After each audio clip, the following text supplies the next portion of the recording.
मारते ती आणि त्यानंतर एकदम सगळे एकदम उडवतात. त्याचा झटका इतका जोरात बसतो की आजूबाजूला जे जे जे काही आमदार अमोलभाऊ खताळ व त्यांचं असं म्हणणं आहे का ते म्हणते आम्हाला वरून प्रेशर आहे. गडकरी साहेबांचं नाव घेतलं, फडणवीस साहेबांचं नाव देखील घेतलंय आणि आपले अजितदादा पवार आहेत त्यांचंही देखील नाव घेतलेलं आहे की ह्या लोकांचा आमच्यावर प्रेशर आहे. मिळावी हा अर्ज आहे त्यांच्याकडे, मुळात म्हणजे परवानगी मिळावी म्हणून हा अर्ज केलेला आहे. पण अद्यापही त्यांना परवानगी अद्यापही त्यांना मिळालेली नाही. म्हणजे की तुम्ही एकदा स्पॉट व्हिजिट करा म्हणून ते अजूनही आलेलं नाही. नेमकी काय चाललंय तेच आम्हाला कळत नाहीये. नेमकी मांजरे साहेब आम्हाला यावर काय करतायत त्या गोष्टी आम्हाला कळत नाहीयेत. कळायला जर सुरी लावून जर काम सुरू असेल खरंच आपल्या महाराष्ट्रात, आपल्या संगमनेर तालुक्यात, आपल्या डोळसने गावच्या परिसरामध्ये लोकशाही नांदते की नाही हा प्रश्न महत्त्वाचा आहे.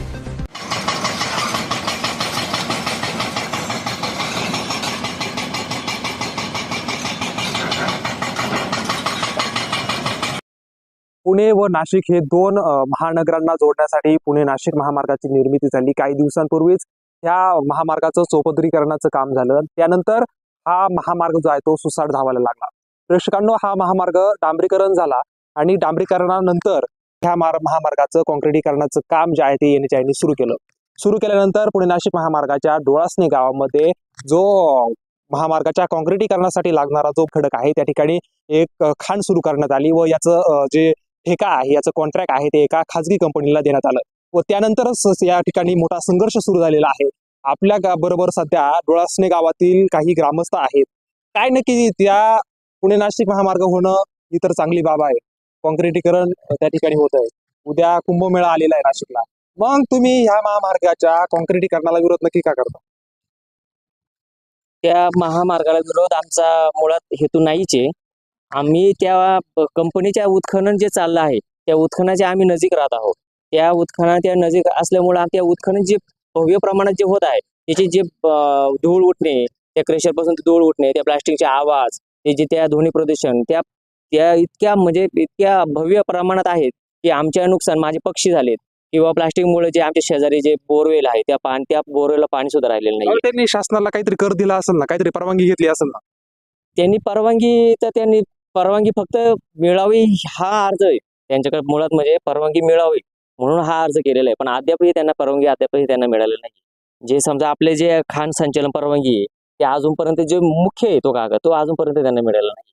तरी पुढे राजोस चालू आहे. दादा, किती खोल आहे तिथं, किती आमच्या प्रेक्षकांना सांगा, त्या ठिकाणी ब्लास्टिंग किती मोठ्या प्रमाणात चालू आहे, किती एकर मध्ये ते उत्खनन सुरू आहे सुमारे? ते सुमारे 2 एकर मध्ये जवळजवळ 90 फूट खोली म्हणजे 28 मीटरच्या दरम्यान उत्खनन त्यांनी केलेलं आहे. आणि ते तिथं ते ब्लास्ट करतात, त्या ब्लास्टमध्ये सरलाट एकदम 25 होल मारतात आणि 25 होल मारल्यानंतर एकदम त्यांचा 50 फुटाचे 50 होल मारते ती आणि त्यानंतर एकदम सगळे एकदम उडवतात. त्याचा झटका इतका जोरात बसतो की आजूबाजूला जे जे जे काही घर आहे त्या घरांमध्ये ते लहान मुलांना त्याचा त्रास होतो, काही म्हातारे माणसं आहे त्यांना तो त्रास होतो आणि काहींचे बोरचं पाणी गेलेलं आहे. हा त्रास एक पूर्ण गावालाच पूर्ण त्रास येतो.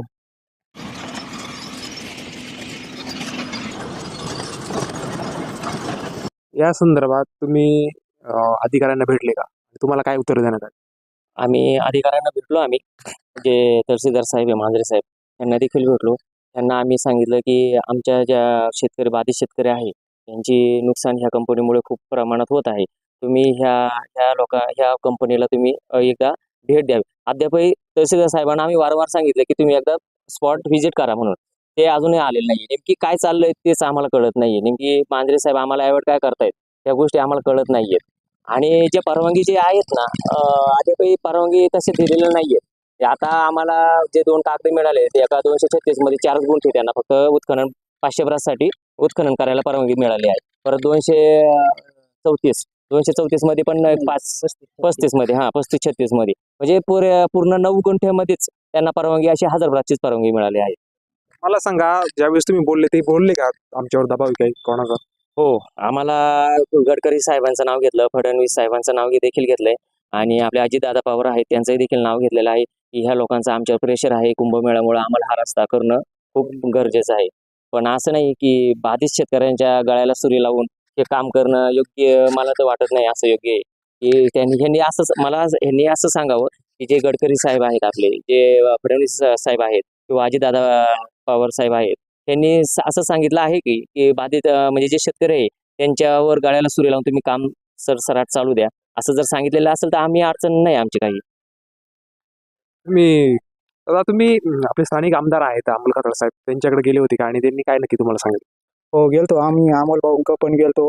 अमोल भाऊंला एक आम्ही वर्षापासून आम्ही त्यांना जो काही पाठपुरावा आहे तो आतापर्यंत आम्ही केलेला आहे. अमोल खताळ, आमदार अमोल भाऊ खताळ व त्यांचं असं म्हणणं आहे का ते म्हणते आम्हाला वरून प्रेशर आहे. गडकरी साहेबांचा माझा फोन झालेला आहे. गडकरी साहेबां म्हणते का बाबा ते रोडचं काम झालं पाहिजे, त्याच्यात कोणताही व्यत्यय आणायचा नाही आणि आपण काय असेल ते लिगली त्यांना आपण दंड टाकू. पण अद्याप कोणतीही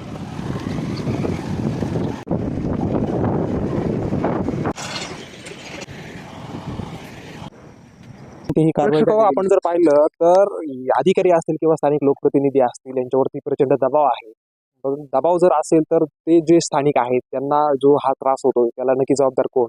आणि जर त्यांच्या सांगण्यावरून ह्या शेतकऱ्यांच्या जर गळ्याला जर सुरी लावून जर काम सुरू असेल तर खरंच आपल्या महाराष्ट्रात, आपल्या संगमनेर तालुक्यात, आपल्या डोळसने गावच्या परिसरामध्ये लोकशाही नांदते की नाही हा प्रश्न महत्वाचा आहे.